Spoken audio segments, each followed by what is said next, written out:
Friends, welcome to ருஷி நிமலா. இன்றைக்கி வந்து நாம் இருங்க ஒரு நிமிஷம் புக்கை பார்த்து சொல்கிறேன். இன்றைக்கி வந்து நாம் 10 ஹிஸ்டாரிக்கல் மிஸ்ட்ரீஸை பற்றி நாம் பேச போகிறோம். ஒருபோதும் தீர்க்கப்படாத ஹிஸ்டாரிக்கல் மிஸ்ட்ரீஸ் இருக்குது.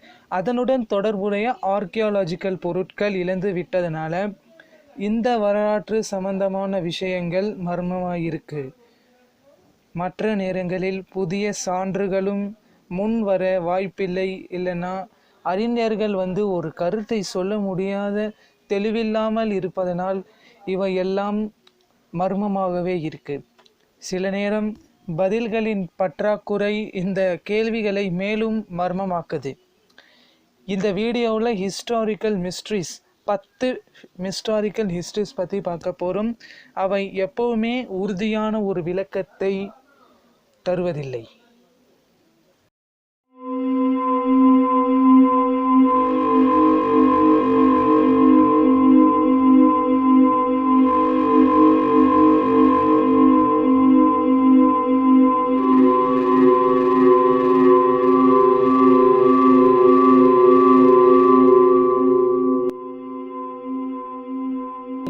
ஜாக் த ரிப்பர் என்றவர் வந்து லண்டனில் குறைந்தது 5 பெண்ணுங்களை கொடூரமாக கொண்டிருக்காரு. அவங்கள கொடூரமாக கொன்னதும் இல்லாமல் கொன்னதுக்கப்புறம் அவங்களோட உடம்ப ரொம்ப கொடூரமாக சிதைச்சி அதை போலீஸாருக்கு ஒரு லெட்டரால் அனுப்பியிருக்காரு.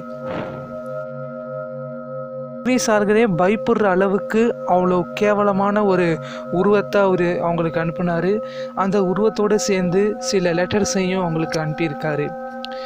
இந்த லெட்டர்ஸ் ஜாக் த ரிப்பர் என்றவர் தான் உண்மையாக அனுப்புனாரா இல்லையாரான்னு கூட நமக்கு தெரியல. அதாவது இன்றைய அறிஞர்களுக்கு தெரியலையாம். ஆனால் அந்த லெட்டரில் ஜாக் தி ரிப்பர் அப்படின்ற பேர் எழுதியிருந்தது.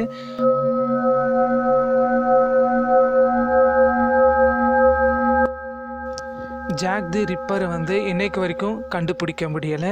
ஜாக் தி ரிப்பர் யாருங்கிறது இன்னைக்கு வரைக்கும் ஒரு மர்மமாகவே இருக்குது. இது வந்து யார் என்னன்னு தெரிஞ்சுக்கிறதுக்காக டஜன் கணக்கான மக்களை வேஷம் போட்டுக்கிட்டு சுத்த வச்சாங்க. ஆனால் ஜாக் தி ரிப்பர் என்றவர் ஒரு மர்மமான நபராகவே இருந்தார். அப்புறம் சமீபத்தில் லிசி வில்லியம்ஸ் என்ற ஒரு பெண் தான் ரிப்பர் அப்படின்றது கண்டுபிடிச்சாங்க. இருந்தாலும் கூட இந்த அறிஞர்கள் வந்து அந்த ஒரு பொண்ணு வந்து ஜாக் ரிப்பராக இருக்கிறதுக்கு வாய்ப்பே இல்லை. அது வந்து வேறு யாராவது இருக்கணும் அப்படின்னு. ஆனால் ரிப்பரோட உண்மையான அடையாளம் எப்போதுமே உறுதியாக அறியப்படவில்லை. ரிப்பர் என்பவர் யார்? Who was Jack the repair?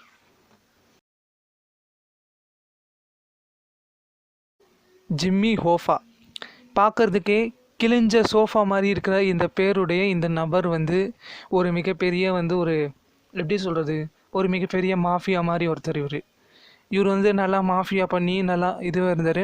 இவர் வந்து மிச்சிகன் என்ற ஒரு இடத்துல, ஓக்லாண்ட் கவுண்டின்ற இடத்துல அவர் வந்து ஜூலை 30 அன்னைக்கு 1975 ஆண்டு திடீர்னு மறைஞ்சு போயிட்டாராம்.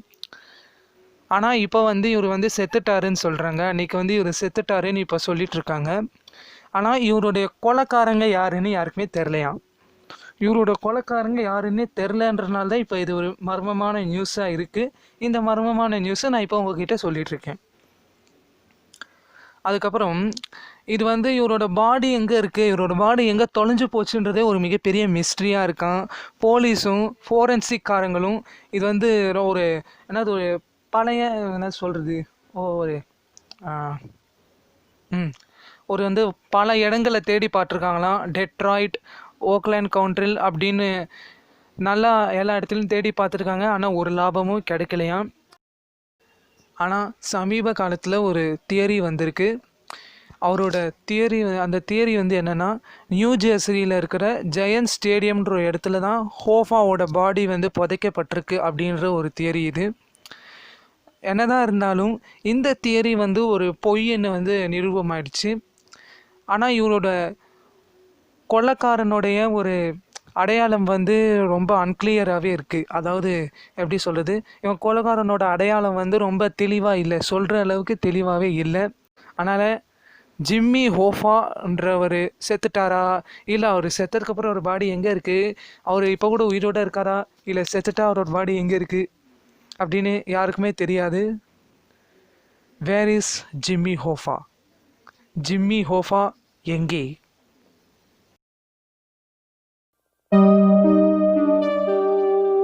அமெரிக்காவுடைய சரித்திரத்திலேயே இது மிகப்பெரிய மிஸ்ட்ரி. என்னன்னு பார்த்தீங்கன்னா, பிரசிடென்ட் ஜான் எஃப் கென்னடியோடைய சாவு, பிரசிடென்ட் ஜான் எஃப் கென்னடியோடைய death. November 22, 1963 John F Kennedy வந்து ஒருத்தரால் சுடப்பட்டு கொல்லப்பட்டிருக்காரு. ஆன் நவம்பர் 24, 1963 அவரோட வந்து லீ ஹார்வே ஆஸ்வல்டுன்ற ஒருத்தரால் தான் இவர் கொல்லப்பட்டிருக்காருன்னு தெரிய வந்தது. அந்த ஆஸ்வால்டை வந்து இவங்க வந்து விசாரணை கூப்பிட்டுருக்காங்க. ஆனால் இந்த விசாரணைக்கு வர்றதுக்கு ஒரு நாள் முன்னாடியே ஆஸ்வால்டு வந்து ஒரு நைட் கிளப் ஓனரால் கொல்லப்பட்டிருக்காரு. அந்த நைட் கிளப் ஓனர் பேர் வந்து ஜாக் ரூபி. ஜாக் ரூபி வந்து 1967 ஒரு லங் கேன்சரால் செத்துருக்காரு. நார்மலாக பார்த்தீங்கன்னாலே கிளியோபாத்ரா அப்படின்னாலே நமக்கு எகிப்திய ராணி தான் ஞாபகம் வருவாங்க.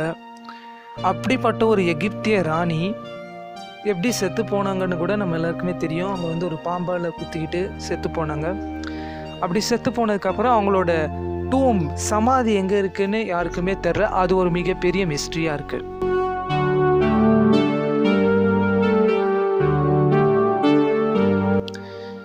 ஆனால் பழங்கால எழுத்தாளர்கள், ஏன்ஷியன்ட் ரைட்டர்ஸ், அந்த காலத்துலேயும் ரைட்டர்ஸ் இருப்பாங்க இல்லையா, கிளியோபாத்ரா காலத்துலேயும், அவங்க என்ன பண்ணியிருக்காங்கன்னா, கிளியோபாத்ராவுடைய காதலன் மார்க் ஆண்டனியும் இந்த கிளியோபாத்ராவும் ஒன்றா சேர்த்து புதைக்கப்பட்டதாக சொல்லிட்டு இருக்காங்க.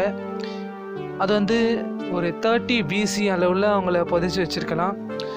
அதுக்கப்புறம் ப்ளூட்டாச் அப்படின்ற ஒரு ரைட்டர், அவருடைய காலகட்டம் வந்து AD 45 120 வரைக்கும் போகும் இவரோட காலகட்டம்.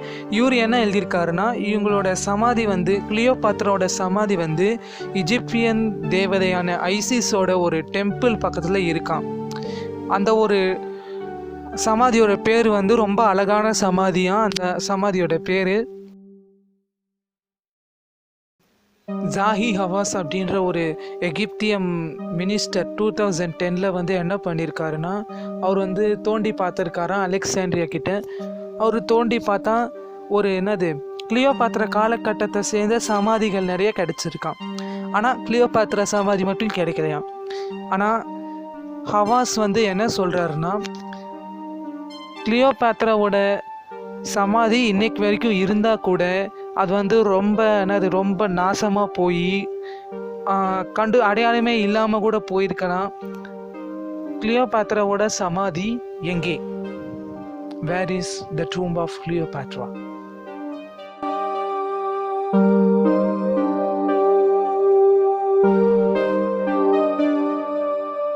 கனடாவில் இருக்கிற நோவா ஸ்கோட்டியான்ற இடத்துல ஓக் ஐலாண்டுன்னு ஒரு ஐலாண்டு இருக்குது. அந்த ஐலாண்டில் வந்து ஒரு புதையல் இருக்கிறதா சொல்லிட்டு இருக்காங்க. அந்த புதையலை வந்து பைரட், ஒரு கடல் கொள்ளைக்காரன் கேப்டன் வில்லியம் கிட்டுன்றவர் தான் அந்த புதையலை அங்கே ஒழிச்சு வச்சதா சொல்கிறாங்க. அதுக்கப்புறம் மில்லியன் கணக்கில் டாலர்ஸை செலவு பண்ணி நிறைய பேர் ட்ராவல் பண்ணி வந்து இந்த புதையலை தேடி வந்திருக்காங்க. ஆனால் இன்னைக்கு வரைக்கும் அந்த புதையலை யாராலையுமே கண்டுபிடிக்கவே முடியல. நிறைய செஞ்சுரிஸாக இதை கண்டுபிடிச்சி ட்ரை பண்ணாலும் இது வந்து ஒரு வீணான ஒரு செயலாகவே இருந்துகிட்ருக்கு, இந்த புதையலை கண்டுபிடிக்கணும்னு நினைக்கிறது. அந்த ஹிஸ்ட்ரி சேனலில் வந்து கர்ஸ் ஆஃப் ஓக் ஐலாண்டுன்ற ஒரு ஷோ பண்ணாங்க. அந்த ஷோ வந்து 4th சீசன் 2016 4th சீசன் அன்னைக்கு இதை பற்றி வந்து அவங்க ப்ராட்காஸ்ட் பண்ணியிருக்காங்க. ஓக்லேண்ட் ஐலாண்டில் உண்மையாகவே ஒரு புதையல் இருக்கா? Is there a money pit on Oak island?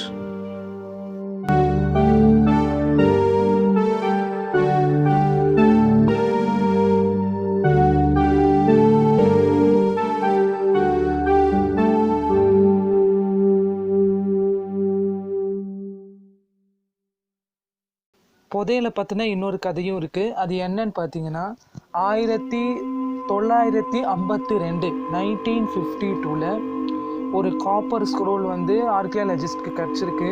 அந்த காப்பர் ஸ்க்ரோலில் என்ன இருக்குன்னா, நிறைய புதையல் மேப்ஸு வந்து கும்ரான்ற ஒரு இடத்துல இருக்கிறதா அதில் தெரிஞ்சிருக்கு.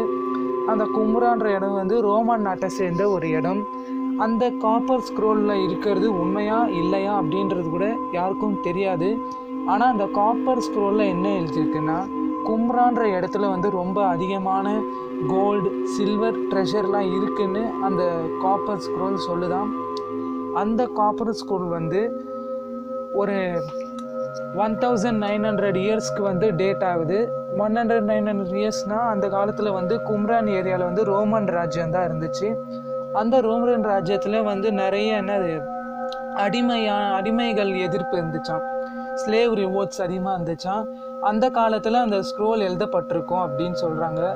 அதே நேரத்தில் அந்த ட்ரெஷர் வந்து ரோமன்ஸ் கிட்டேருந்து காப்பாற்றணுன்றதுக்காக கும்ரான் மக்கள் வந்து இந்த புதையில ஒழிச்சு வச்சு சீக்ரெட்டாக இந்த ஸ்க்ரோலை எழுதி கேவுக்குள்ளே ஒழிச்சு வச்சு தான் நினச்சிட்டு இருக்காங்க.